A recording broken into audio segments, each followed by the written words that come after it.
Il était une fois, dans un petit village au cœur de l'Afrique de l'Ouest, un jeune garçon nommé Bamba.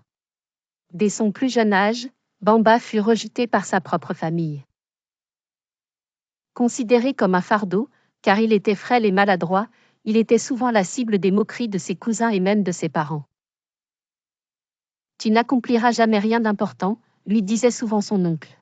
« Regarde-toi, tu es trop faible pour les champs et trop lent pour la chasse. » Un jour, Bamba prit la décision de quitter son village. Avec pour seul bagage un petit baluchon contenant du mil et une calebasse d'eau, il marcha plusieurs jours jusqu'à atteindre une grande ville.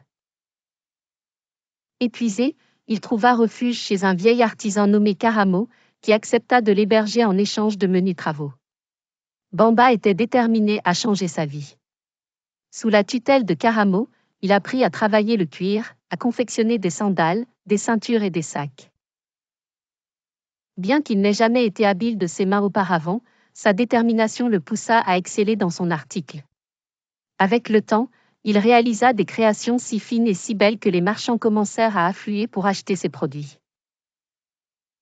Un jour, un riche commerçant d'origine arabe s'arrêta devant l'échoppe de Bamba.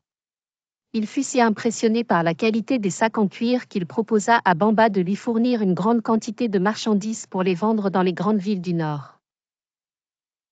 Bamba accepta l'offre.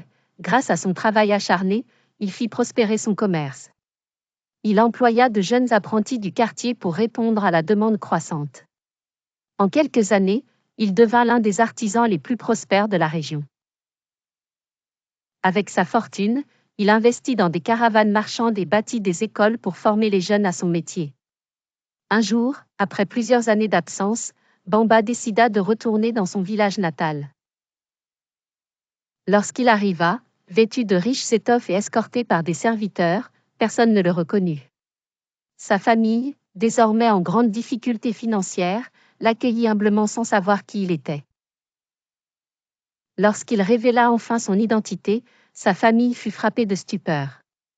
Son oncle, celui qu'il avait autrefois rejeté, tomba à genoux en demandant pardon.